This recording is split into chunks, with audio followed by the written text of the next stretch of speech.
El apóstol Pablo dedica prácticamente casi el último capítulo de la primera carta a los Corintios a hablar de la resurrección.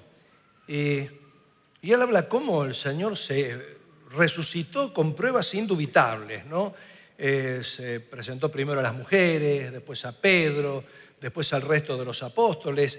De los apóstoles se presenta a Tomás, que era escéptico, que decía, no, justamente Tomás tenía por sobrenombre el Dídimo, porque tenía un hermano mellizo, entonces él no podía creer, él decía, no, tiene que ser una réplica, yo necesito las marcas indudables del Señor, necesito tocar las huellas de sus manos y su costado, y cuando se lo encuentra termina postrado adorando a Jesús. Pero nos cuenta el apóstol Pablo que luego apareció a más de 500 hermanos que lo estaban siguiendo, entre ellos los de camino a Emaús, donde no había dudas. No había dudas que Cristo había resucitado, pero ni nada del apóstol Pablo. Y al último de todos, como a un abortivo me apareció a mí.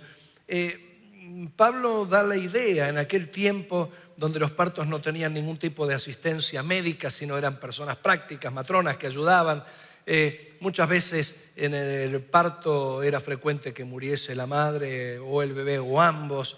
Era muy, muy común. Y había algunos casos en los que parecía que el bebé había muerto, entonces decían, bueno, dejemos que sea expulsado solo, que salga cuando tiene que salir, porque está muerto, porque no tiene movimiento. Y el apóstol Pablo dice, y yo soy como un abortivo, no soy digno de ser llamado apóstol porque perseguía la iglesia del Señor y había en su memoria varias muertes que él había ocasionado directa o indirectamente por perseguir a los cristianos. Y dice, pero por la gracia de Dios soy lo que soy. Como dando a entender que él no estaba en la posición que estaba por sus propios méritos, sino por la gracia de Dios, como todos nosotros que estamos por la gracia de Dios. Es decir, no hay uno que tenga más culpas que otro, o alguno que tenga más coronita que otro ante el Señor, ¿no? Pero habla, y me apareció a mí, como diciendo, ya con Pablo no había más esperanza, Pablo había fallado en un montón de cosas, me apareció a mí como alguien, como diciendo, no, ¿qué? Y de pronto, sí, vive. Así que hablaba de la resurrección, pero de pronto empieza a hablar de la resurrección de nosotros, que un día tendremos un cuerpo incorruptible. Y ahí es cuando, en medio de todo el argumento que plantea en la primera carta de los Corintios capítulo 15, en el versículo 19 dice, si en esta vida solamente esperamos en Cristo, somos los más dignos de conmiseración de todos los hombres. Los más dignos de conmiseración de todos los hombres. Y uno dice, ¿qué está diciendo el apóstol Pablo? Si, por ejemplo, ser creyente posee muchos beneficios, ¿cuántos disfrutan los beneficios de ser creyente? Recuerdan, hay varios salmos que dicen, bendice, alma mía, Jehová, y bendiga todo mi ser su santo nombre. Bendice, alma mía, Jehová, y no olvides ninguno de sus beneficios, porque Él realmente nos beneficia. Cuando nosotros nos entregamos a Cristo, nuestras vidas se ven transformadas. Somos cambiados en otras personas. Yo me acuerdo cuando me entregué a Cristo, hasta mi perro se dio cuenta. Y no exagero, porque cuando yo no tenía a Cristo, yo lo veía al perro en el camino y le pegaba una pateadura. De un día para otro. Iba pasando y el perro dijo, ahí viene. Y se quedó un rato y no vino. Hasta el perro se dio cuenta. Han sido transformadas nuestras vidas porque surge lo que nosotros conocemos a través de la Biblia como el fruto del Espíritu, que es la consecuencia de trabajar nosotros con el Espíritu, porque nacemos físicamente, biológicamente, nacemos psicológica y socialmente y nos vamos desarrollando, es algo que va de la mano, que va natural, pero nacemos muertos espiritualmente, sin contacto con Dios, sin comunicación con Dios. Entonces, cuando aceptamos la paga por nuestros pecados, Es entonces cuando somos redimidos, somos comprados por Dios porque voluntariamente nos ofrecemos y ahí Él comienza a habitar en nuestros corazones. El Espíritu habita en nuestros corazones y esto se le llama nacer espiritualmente. Es otro nacimiento, el nuevo nacimiento, porque el viejo lo tenemos biológicamente, el nuevo nacimiento. Y al estar el Espíritu Santo en nuestros corazones, se producen cambios. Hay una nueva perspectiva de la vida, hay nuevos sentimientos, hay nuevos deseos, hay nuevas formas de percibir la vida misma. Y a esto se le llama fruto del Espíritu. ¿Por qué? Porque ahí es cuando nosotros necesitamos educación cristiana sobre una vida transformada. No te equivoques, la educación cristiana no te va a cambiar. Únicamente la educación cristiana trabaja en el cristiano convertido. La educación cristiana no trabaja en el que no se convirtió, en una mala naturaleza. Cuando hay una nueva naturaleza, ahí empezamos a crecer y a desarrollar lo que se considera fruto del Espíritu, consecuencia de vivir en el Espíritu, de movernos en el Espíritu, de ponernos en modo Espíritu y dejar el switch en el modo carne que deje telas arañas. Es decir, empezar a vivir espiritualmente. Y cuando se desarrolla en nosotros el fruto del Espíritu, amor, gozo, paz, benignidad, bondad, fe, mansedumbre, templanza y cuantos otros, Pablo nombra solo 3 tríadas, ¿no? En grupos de A3 y llega al número de 9, pero es un número que no termina el fruto del Espíritu. Ahora, el fruto del Espíritu permite que tengamos buenas relaciones interpersonales.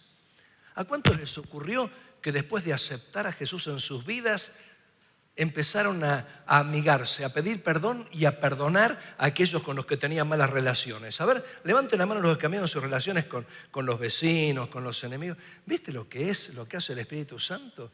Empieza a ver las cosas de otra forma, a tener compasión de las personas, verlas con misericordia, verte vos con un poco más de misericordia también. Pero no solamente esto, no solamente el fruto del Espíritu nos ayuda a nuestras relaciones interpersonales, sino que empezamos a ordenar nuestras vidas. ¿Por qué? Porque al nacer espiritualmente nos parecemos más al modelo original que Dios había creado, Adán y Eva, antes de pecar. Nos parecemos más. Entonces empieza a haber un orden porque empezamos a funcionar más de acuerdo a la manera en la que fuimos creados. Y este orden se transforma en economía, se transforma en cambios positivos. ¿Por qué? Porque de pronto este orden más el fruto del Espíritu empieza a mejorar nuestras relaciones familiares. ¿A cuántas familias restauró el Señor cuando rendieron sus vidas a Cristo? A ver, levanten la mano. Miren qué buena cantidad, porque hay un cambio de orden. En la economía, te das cuenta que ya no sos un barril sin fondo, que necesitas llenar tu insatisfacción con cosas para ver si hay un cambio en vos. No. Te das cuenta que te sentís pleno, sabés cómo medirte, sabés cómo medir las consecuencias. Esto es parte del orden que Dios trae. Dios trae orden no solo en la familia y la economía, sino también trae orden en el tiempo. Antes no sabías cómo se te iba el tiempo y hoy, a pesar de que muchas veces nos falta el tiempo, tenemos un maravilloso tiempo acá, en la congregación para adorar al Señor. Antes por ahí decías, no, yo no, un día domingo yo no lo voy a perder, pero tenés tiempo y eso no significa mayor cansancio en la semana. Qué lindo venir para rendirle culto al Señor, que es una de las principales bendiciones. Esta es otra bendición. Nos vemos, nos abrazamos, lo bien que nos hace, estamos tan bien. Pero además de esto, en la salud empieza a haber cambios. ¿Por qué? Porque cuando estamos en buena relación con Dios, tenemos paz con Él y empezamos a tener paz con nosotros y entre nosotros. Y esta paz nos libera de un alto grado de estrés, de un alto grado de nerviosismo, de amarguras, de enojos. Y esto significa menos contracturas, menos analgésicos, menos infecciones, mejor sueño. Empezamos a cuidar más el cuerpo porque hay menos vicios, menos adicciones. Es decir, cambia todo esto. Pero como si esto fuera poco, Ser cristiano nos trae una vida abundante, una vida plena, una vida llena de satisfacción donde podemos disfrutar de una manera muchísimo mejor lo que tenemos y lo que vivimos. No sé, a mí me pasa eso. ¿A vos te pasa eso? Es maravilloso. Podés disfrutar las cosas de otra manera. Pero además, vivir la vida cristiana nos trae un mayor consuelo y fortaleza en los momentos complicados. Nos tocan momentos difíciles, momentos complicados y tenemos fuerzas distintas. Las cosas que nos pasan en otras circunstancias nos hubieran demolido para no levantarnos más. Sin embargo, podemos irnos levantando de a poco porque la gracia de Dios nos va sosteniendo. Y todo como consecuencia que estamos caminando en armonía con Dios y no nos sentimos solos. Estamos en la compañía del Señor. Así que es maravillosa la vida cristiana, los beneficios, los buenos amigos que hacemos acá. Es maravillosa la vida cristiana. Pero si solamente por esto somos creyentes, damos lástima. De todo corazón te lo digo, Es bárbaro ser cristiano. Pero si vos sos cristiano por la buena onda que hay acá, das lástima. Si sos cristiano porque te va bien, das lástima. Y somos cristianos porque tenemos todos estos beneficios, damos lástima. Ojo, ser cristiano es maravilloso. Un pastor amigo que también es psicólogo, en una oportunidad, en una charla que tuvimos, él decía, muchos dicen que el cristianismo es una mentira, que es un invento, pero de ser una mentira, qué maravillosa mentira, porque nos permite vivir una vida plena. ¿Cuántos coinciden con esto? Que si fuera una mentira es la mejor mentira del mundo esta, ¿no? Porque hay mentiras que arruinan, pero si esto fuera una mentira es maravilloso cuento, porque la pasamos bien. Sin embargo, si nos concentramos en esto, damos lástima. Somos pobrecitos. ¿Por qué? Bueno, te lo leo en otra versión, la Nueva Versión Internacional, Corintios 15, 19. La primera carta dice, si la esperanza que tenemos en Cristo fuera solo para esta vida, seríamos los más desdichados de todos los mortales. Te lo leo en la traducción en lenguaje actual. Si nuestra esperanza es que Cristo nos ayude solamente en esta vida, no hay nadie más digno de lástima que nosotros. Si alguna hermana está agarrando la cartera, dicen, cierra los ojos para orar y disparo, me voy de esta iglesia. ¿Cómo es eso? Bueno, te lo digo de otra manera. No hay peor imbecilidad que ser cristianos solamente porque la pasamos bien. ¿Por qué? Porque hemos perdido el tiempo. Pero al menos hay 3 razones muy importantes por las que perdemos el tiempo si somos cristianos solo para esta vida. La primera de estas razones es porque en esta vida no recibimos solo beneficios. Uno dice, ¿cómo es esto? Mateo 5:45 nos dice, para que seáis hijos de vuestro Padre que está en los cielos, que hace salir el sol sobre malos y buenos y que hace llover sobre justos e injustos. Así que si a vos te sale el sol, no pienses que es porque sos mejor que el de al lado, al que también le salió el sol. A vos te sale el sol y al delincuente que está al lado, no acá, al delincuente que está al lado tuyo, en el tren, en el colectivo, donde sea, también le está saliendo el sol. Si te llueve a vos y al que es mejor que vos o el que es peor que vos. En otras palabras, no estamos en una burbuja donde nos la pasamos saltando de nube en nube, todo bien, todo es maravilloso, donde no hay golpes. A veces nosotros podemos contar testimonios y hace un par de jueves atrás estábamos contando las cosas que Dios hizo. Dios hizo cosas tremendas, Dios hizo milagros varias veces en mi vida. ¿En cuántos hizo milagros en este año que ha pasado? ¿Cuántos pueden decir que Dios hizo cosas tremendas? Claro que sí. Sin embargo, otras veces sufrimos pérdidas y tribulaciones y somos testigos de esto. Nos toca vivirlo. A veces eso que escuchamos que les pasa a otros le toca a nuestro círculo más íntimo. Y son los golpes de la vida que nos toca vivir. No es que se nos prometió una vida donde todo es absolutamente filtrado. ¿Te imaginas si esto fuera una burbuja donde los que entran en la burbuja les va puramente bien?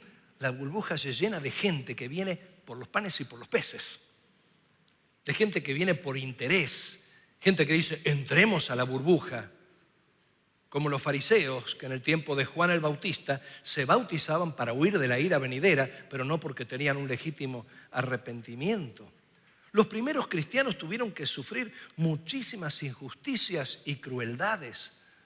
Ellos creían como nosotros en un Dios todopoderoso, para el que no hay nada imposible, en un Dios soberano que hace todo lo que quiere, en un Dios justo que hace las cosas con justicia, en un Dios bueno en el que no hay ni una sombra de maldad, en un Dios que nos ama personalmente. Ellos creían al igual que nosotros.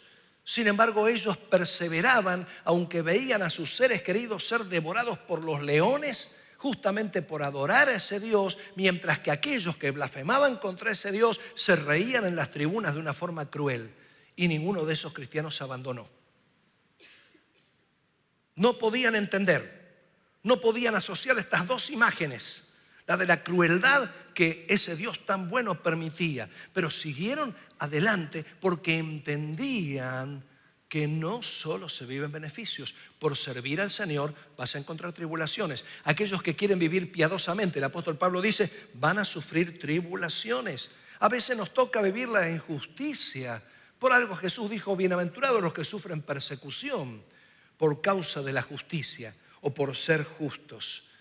La parábola del sembrador es una parábola muy, muy gráfica en la que habla los diferentes grados de receptividad de las personas, donde el sembrador tenía dos alforjas cruzadas a manera de bandoleras en las que metía sus manos y esparcían la semilla. Pero claro, el sembrador siempre caminaba por el mismo camino para no pisotear la semilla que sembraba, así que ese mismo camino quedaba muy bien demarcado, apisonado, duro, y las aves comían esa semilla. Si uno hubiera tenido una vista aérea de ese campo sembrado, si hubiera visto todo un cuadriculado de líneas paralelas, que eran esos caminos por donde iba el sembrador. Parte de esa semilla caía en el piso, pero la tierra que el sembrador antes trabajaba para sembrar, era una tierra que tenía que liberarla de piedras y terrones, y esas piedras y terrones que sacaba los ponía al ladito del camino para demarcarlo mejor. Y parte de la semilla que tiraba caía en esos pedregales. Y de pronto la semilla crecía y daba un fruto tremendo, pero cuando venía el sol se secaba porque no tenía profundidad. Y está hablando justamente de las luchas, de las pruebas, de las dificultades, de las pérdidas que aquellos que pretenden seguir al Señor también experimentan. Porque a todos nos sale sol y a todos nos llueve. La pregunta que vos me estás haciendo, que estás agarrando la cartera para mandarte a mudar diciendo me equivoqué de lugar, yo quería una esperanza y no la tengo, tengo una esperanza. ¿Qué diferencia hay entonces entre los que están afuera y los que están adentro? Lo que dice la palabra de Dios, que a los que aman a Dios todas las cosas les ayudan a bien. Y vos decís, ¿cómo el bien? Golpes o caricias nos acercan cada vez más a Cristo. Y cuando estamos cerca de Cristo, nuestras vidas cómo cambian y cómo cambia la perspectiva y cómo vivimos con Cristo.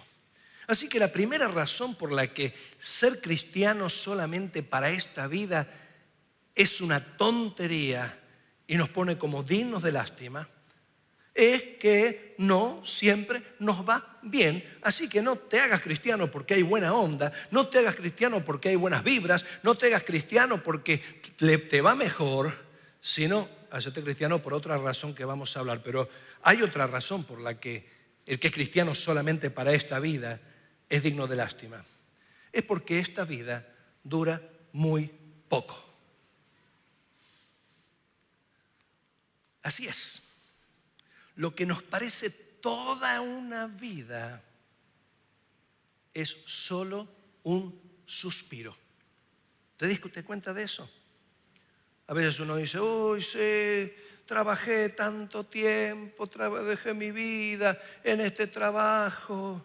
Todo, ¿cuánto? Y 15, 20, 30, toda una vida desaparece pronto. Nosotros a veces tenemos una vida como unidad de medida, pero la vida pasa demasiado rápido, es solo un suspiro. Cuando uno va caminando por el cementerio, ve las lápidas y las placas de personas que vivieron toda una vida, pero es mucho más la antigüedad que tiene esa placa que la edad que tenía esa persona cuando murió. Es corta la vida. El Salmo 103, versículos 15 al 17 dice, el hombre como la hierba son sus días, florece como la flor del campo, que pasó el viento por ella y pereció, y su lugar no la conocerá más. Mas la misericordia de Jehová, en contraste con la vida del hombre, es desde la eternidad y hasta la eternidad sobre los que le temen, y su justicia sobre los hijos de los hijos. ¡Qué tremendo! La misericordia de Dios es eterna, pero nuestras vidas son efímeras, desaparecen, nos guste o no nos guste. Tenemos sentencia de muerte. Siempre comparo al ser humano con ese camión que tenía una rueda que se salió del eje. Al salirse del eje, la rueda se transformó en un agente de maldad. Y si esa rueda que se saliera del eje girara permanentemente sin caer, sin detener, estaría causando daños, estragos en todo el mundo, así como nosotros que nacimos muertos espiritualmente, si viviéramos eternamente, viviríamos causando daño y recibiendo el daño de los otros que lo causan. En otras palabras, este sería el planeta infierno. Así que Dios en su misericordia hizo que la rueda vaya cesando y un día caiga. Esto dice el Salmo 90, versículos 9 al 10, que dice, porque todos nuestros días declinan a causa de tu ira. Acabamos nuestros años como un pensamiento. Los días de nuestra edad son 70 años y si en los más robustos 80 años. Con todo su fortaleza es molesto y trabajo, porque pronto pasan y volamos. Es muy triste ver personas que solamente viven para un bienestar pasajero y no miden la eternidad. Lucas en el capítulo 12, versículos 13 al 21 cuenta una historia justamente de aquellos que se concentran solo en esta vida. Le dijo uno de la multitud, maestro, di a mi hermano que parta conmigo la herencia. Mas él le dijo, hombre, ¿quién me ha puesto sobre vosotros como juez o partidor? Y les dijo, mirad y guardaos de toda avaricia, porque la vida del hombre no consiste en la abundancia de los bienes que posee. También les refirió una parábola diciendo, la heredad de un hombre rico había producido mucho, y él pensaba dentro de sí diciendo, ¿qué haré? Porque no tengo dónde guardar mis frutos. Y dijo, esto haré, derribaré mis graneros y los edificaré mayores, y allí guardaré todos mis frutos y mis bienes, y diré a mi alma, alma, muchos bienes tienes guardados para muchos años, repósate, come, bebe, regocíjate. Pero Dios le dijo, necio, esta noche vienen a pedirte tu alma, y lo que has provisto, ¿de quién será? Así es el que hace para sí tesoro y no es rico para con Dios. Tarde o temprano, todo aquello para lo que apostás fichas, queda en la nada. ¿Cuántas fichas entonces vas a apostar en lo que te dura poco? La primera carta a los Corintios, el capítulo 7, versículos 29 al 31 dice, pero esto digo, hermanos, que el tiempo es corto. Resta pues que los que tienen esposa sean como si no la tuviesen.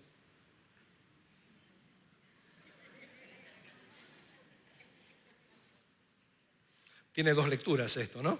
Uno dice,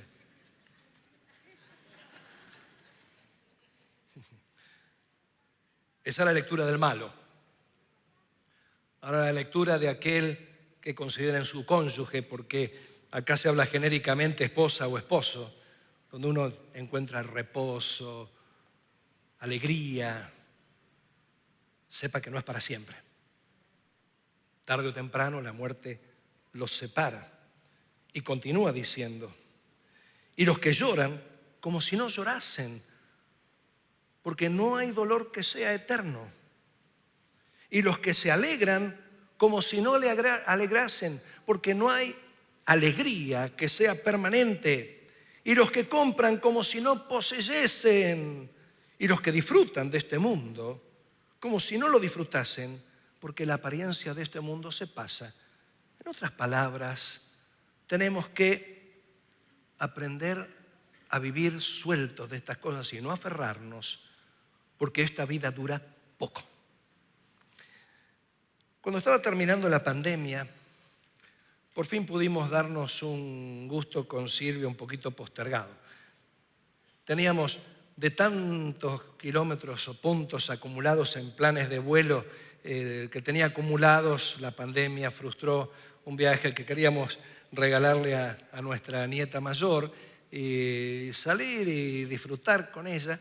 Y bueno, finalmente dije, es el momento, vamos a comprar con los puntos los pasajes y salimos de viaje. Así que cuando estaba canjeando los pasajes, decía, la clase ejecutiva, habría que pagar esto de más. Y bueno, me tocó algunas pocas veces viajar en clase ejecutiva por cortesía de la empresa, por algunas cuestiones así, compensaciones. Y te digo, cuando uno viaja en la clase ejecutiva, bueno, lo tratan, ¿viste? Entonces venga, siéntese acá, un sillón que se transforma casi como una cama, con una pantalla de televisión enorme. ¿Para qué si yo me duermo los 5 minutos? Estoy roncando, pero una bandejita con champán y cubiertos de plata o de acero inoxidable al medio.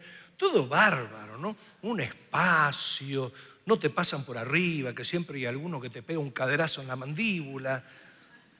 Y las veces que me tocó, que por cortesía en el viaje de ida me mandaran en la ejecutiva, cuando me toca de vuelta viajar en la clase turista, uno se siente un mártir ahí. Uno dice, acá te tratan como ganado. Y uno hasta uno dice, y uno mira ahí adelante, atrás de la puerta, bienaventurado. Así que me pongo a hacer cuentas si podíamos viajar en la clase ejecutiva, y cuando vi el precio, me encanta la clase turista. Me encanta. ¿Sabes por qué? Porque si compraba toda esa diferencia, hubiéramos pasado un viaje de ida maravilloso. Pero ¿cómo vivíamos los días que teníamos que vivir en el destino? No teníamos, nos quedábamos sin nada. Así que dije, viajemos más o menos y disfrutemos en el destino. Y esto es lo que nosotros tenemos que aprender en la vida cristiana. Viajemos lo mejor que podemos, pero acordémonos que el mayor destino es el que tenemos en los cielos. Ahí es donde tenemos que concentrar nuestros mayores gastos. Así que, si en esta vida solamente pensamos que Cristo nos puede ayudar y somos cristianos solamente para esta vida, somos dignos de lástima, estamos cometiendo la peor estupidez, porque en esta vida no siempre nos va a ir como nosotros quisiéramos, y en segundo lugar, porque esta vida dura muy poco. ¿Para qué poco nos ayuda Jesús en ese caso? Pero quiero terminar hablando de la mayor razón.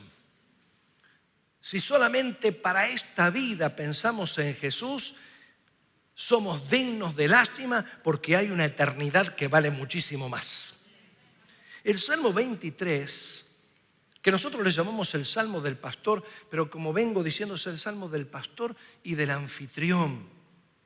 La primera parte sí nos habla de la imagen del pastor con la oveja. En esta vida el Señor nos guía, pero de pronto cuando dice, aderezas mesa delante de mí en presencia de mis angustiadores, unges mi cabeza con aceite, mi copa está rebosando. Yo no me imagino a una oveja sentada en una mesa de invitados humanos con un plato de comida, con cubiertos, con una copa rebosando de bebida y la oveja contenta mientras le echan aceite en la cabeza. La primera parte del Salmo nos está diciendo, en esta vida el Señor es nuestro pastor. En esta vida el Señor nos guía. ¿Pero a dónde nos guía? Nos guía a la vida eterna, donde en la casa de Jehová moraremos por largos días. Jesús dijo, en la casa de mi Padre muchas moradas hay. Si así no fuera, os hubiera dicho, pero voy a prepararos lugar para que donde yo estoy, vosotros también estéis, dice el Evangelio de Juan. En otras palabras, acá el Señor es nuestro pastor, pero en el cielo es nuestro anfitrión, porque en la casa de Jehová moraré por largos días. Este salmo es el que está poniendo el énfasis en la casa, en el destino final. Por lo tanto, en este presente debemos aprender a vivir sin apasionarnos tanto.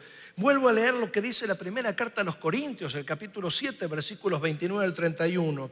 Pero esto digo, hermanos, que el tiempo es corto. Resta pues que los que tienen esposa sean como si no la tuviesen, y los que lloran como si no llorasen, y los que se alegran como si no se alegrasen, y los que compran como si no poseyesen, y los que disfrutan de este mundo como si no lo disfrutasen, porque la apariencia de este mundo se pasa. En otras palabras, ¿qué nos está diciendo? Todo bárbaro, viví lo mejor que puedas en este mundo, todo maravilloso, pero pensá que Jesús es la mejor adquisición para toda la eternidad. Hay una vida que es mucho mejor que este mundo que estamos atravesando. La vida eterna va a ser maravillosa. Dice Apocalipsis capítulo 22, versículos 1 al 5. Después me mostró un río limpio de agua de vida, resplandeciente como el cristal, que salía del trono de Dios y del Cordero. En medio de la calle de la ciudad, y a uno y a otro lado del río, estaba el árbol de la vida, que produce 12 frutos, dando cada mes su fruto, y las hojas del árbol eran para la sanidad de las naciones. Y no habrá más maldición, y el trono de Dios y del Cordero estará en ella, y sus siervos le servirán, y verán su rostro, y su nombre estará en sus frentes. No habrá allí más noche, y no tienen necesidad de luz de lámpara ni de luz del sol, porque Dios el Señor los iluminará, y reinarán por los siglos de los siglos. Esta es la eternidad que Dios nos ofrece. Algunos hablan de las calles de oro que están en el libro de Apocalipsis y todo esto como si fuera literal. Yo creo que está hablando metafóricamente de una verdad que nuestras mentes carnales no pueden entenderla. ¿Alguna vez te tocó sacarle algún objeto a un niño pequeño porque no lo necesitaba, porque le iba a hacer mal o porque vos lo necesitabas, y el niño queda llorando como si ese objeto fuera todo para él? Ese niño, una vez que crece, si le ofreces ese objeto, por ahí termina tirándolo al cesto de basura, porque cambió su perspectiva, cambió su escala de valores. En la medida que vamos creciendo en Cristo, van cambiando nuestras escalas de valores y empezamos a concentrarnos cada vez más en la gloria que viene. Tener a Cristo es tener la vida eterna. El apóstol Pablo dice que si este tabernáculo, si esta morada, este tabernáculo se deshiciere, tenemos un edificio no hecho de manos en los cielos. ¿Y qué está hablando? Está haciendo una comparación. El pueblo de Israel, cuando sale de Egipto, necesitaba ir creciendo en su conocimiento de Dios y necesitaba tener un centro de culto a Dios. Entonces Dios les instituye el tabernáculo que debieron construir. Lo construyeron aproximadamente en el año 1500 a.C., cuando Moisés sale de Egipto, y este tabernáculo estaba formado por lienzos, por palos, y recién fue relevado por Salomón en el año 1000 a.C., que edificó un templo maravilloso.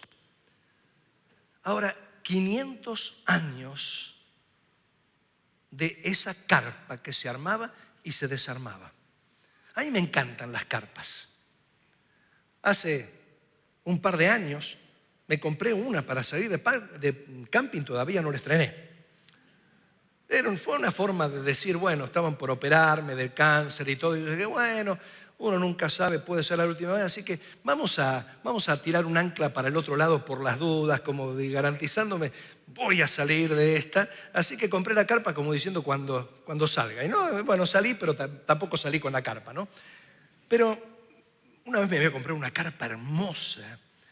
Justo estaba de viaje, la vi, baratísima, Una cosa así, en la aduana me preguntaron qué era esto, una carpa, una carpa. Bueno, y salimos con la familia de viaje. Era la envidia de todo el mundo. Una mañana estábamos en Misiones y sentimos que la carpa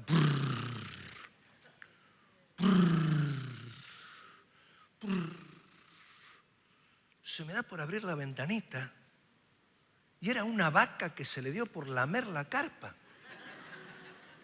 ¿Te acuerdas de la vaca? Y de pronto la veo, ay, qué linda la vaquita, la miéndola. Pero no sé si vos viste alguna vez una lengua de vaca. Te pega una lamida, tenés que ponerte hipogloss después. Pues como lija. Y digo, ay, la vaca, qué inocente, lamiendo la carpa. Quedó ahí. La primera tormenta que se vino, parecía que había una canilla abierta ahí donde la vaca lamió. Se comió todo el impermeable de la carpa. Y con el tiempo la carpa se fue deteriorando. Duró 15 años, 20 años, no sé. ¿Te imaginas 500 años de carpa Israel? Tarde o temprano se iba deshaciendo. Y Pablo nos compara con esa carpa que se va deteriorando. Poco a poco la tela se va pudriendo. Poco a poco los dinteles se van cayendo. Poco a poco la estructura se va venciendo. Pero tenemos un edificio no hecho de manos en los cielos. Eso es lo eterno. Esto es lo que sirve. Por eso lo más importante es la vida eterna. Tenerlo a Jesús es tener la vida eterna. Por lo tanto, la muerte no es una tragedia. Sí, puede ser una tragedia las circunstancias en las que se da una muerte. Sí, pueden ser una tragedia las consecuencias terrenas en la muerte, sobre todo para los que quedan. Pero para el creyente en sí, la muerte es ganancia, porque Pablo dijo, para mí el morir es ganancia. ¿Por qué? Porque la muerte es el principio de algo maravilloso. Nosotros nos aferramos demasiado como ese niño que se aferra a ese juguete que vale 2 pesos. Pero un día cuando cerremos los ojos y los abramos, nos vamos a dar cuenta que aquello que nos espera es mucho mejor para todos nosotros. Así como Israel tuvo que salir de Egipto para llegar a la tierra prometida, las incomodidades en Israel, los sufrimientos del peregrinaje hicieron que muchos dijeran, ¿para qué salimos de Egipto? Pensaban que salir de Egipto era lo mejor. Y se olvidaron del proceso, del peregrinaje. Y muchos pensaban en volverse, y los que pensaban en volverse no resistieron y murieron en el peregrinaje. Y muchos cristianos les ocurre lo mismo. Vienen al Señor y se encuentran con algo maravilloso y el amor de los hermanos y todo fenómeno, hasta que una fricción, un problemita, un imprevisto, algo que te ocurre, empieza a decir, y para esto soy cristiano y así me paga Dios y para esto estoy viviendo.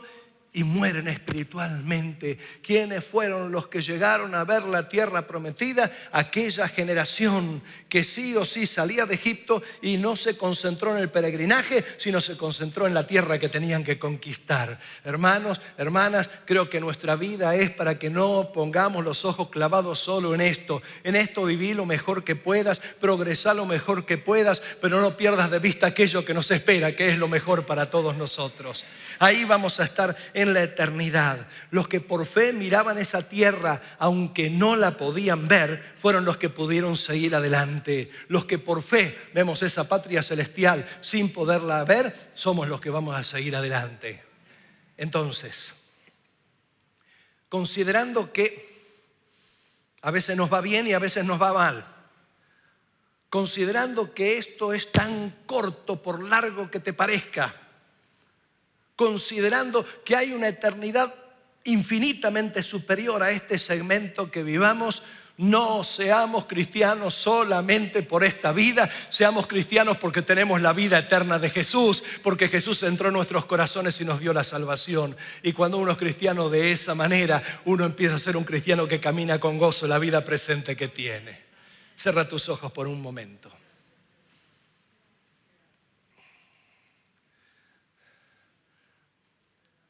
No sé cuántos nos visitan ni si son ya hermanos en la fe o no. No los pude ver. Apenas veía algunas siluetas. Pero capaz que venís hace rato y todavía no tomaste la decisión de aceptar la paga de Jesús por tus pecados. Todavía no tomaste la decisión de decir, acepto que Jesús haya derramado su sangre para limpiarme de todas mis culpas. Y por lo tanto acepto que Jesús me compre y sea mi dueño. Acepto que Jesús entre en mi vida y la transforme a través del Espíritu Santo. Acepto esa maravillosa vida eterna que comienza cuando nazco de nuevo. Una vida eterna que voy a disfrutar cuando el Señor me llame a su presencia. Si hoy querés aceptar a esto que simplemente se le llama salvación, simplemente te invito a que levantes tu mano. Dios te bendiga. Veo un niño por ahí, veo un adulto por allá, otra mano por ahí estoy viendo, otra por aquí, otra por acá. Dios te bendiga. Dios te bendiga acá también. ¿Alguien más? No llego a ver nadie más, pero Dios ve tu mano. Y una segunda invitación. Aquellos que quieren levantar un poquito más arriba su mirada y dejar de ver estas miserias que nos rodean, porque por lindo que parezca esta vida, son miserias, y empezar a ver la gloria del Señor, empezar a ver la eternidad, empezar a ver que esto pasa pronto, pero que la gloria de Dios permanece para siempre. El mundo pasa y sus deseos también, pero los que hacen la voluntad de Dios permanecen para siempre. Todos aquellos que hoy quieren levantar un poco más la mirada hacia el Señor y decir, Señor, vos sos todo para mí. Por lo tanto, a vos te quiero seguir. No quiero seguirte por los beneficios. No quiero seguirte para pasarla bien. Quiero seguirte para ser tuyo. Y en este peregrinaje quiero que otros también tengan vida eterna y no se pierdan. Estamos peregrinando en el desierto. Y un día nos tocará cruzar el río. Cuando crucemos ese río Jordán, nos habremos dado cuenta que siempre lo mejor está por venir. Y no es lo porvenir de esta tierra, es lo porvenir de la gloria de Dios. Si hoy querés levantar un poco más tu mirada hacia el Señor, te invito a que te pongas de pie juntamente como yo lo estoy, para que juntos oremos al Señor. Nuestro Señor querido, a veces esta vida es tan maravillosa cuando te tenemos en nuestros corazones viendo milagros, viendo tu provisión, tus cuidados, que nos aferramos demasiado. Y allá vamos a tener muchísimo, infinitas veces más los bienes que acá disfrutamos. No bienes materiales, sino esos bienes propios de estar en relación cercana con vos. Señor, que no vivamos tan apasionadamente por lo que se desvanece, pero que sí apostemos todas las fichas en la eternidad. Que no gastemos nuestros recursos en la clase ejecutiva de este viaje, sino que los gastemos en crecer espiritualmente para pasarla bien allá en tu presencia. Señor, este es nuestro pedido, pero este también es nuestro compromiso, porque así lo queremos vivir. Gracias, Señor, porque tu amor es un amor que no dura solo esta vida. La vida nuestra es como la flor del campo, pero tu misericordia es para siempre. Y así la vamos a vivir. Gracias, Señor, en el nombre de Jesús. Amén. Que Dios te bendiga y tengas un hermoso domingo y una maravillosa semana. Nos vemos.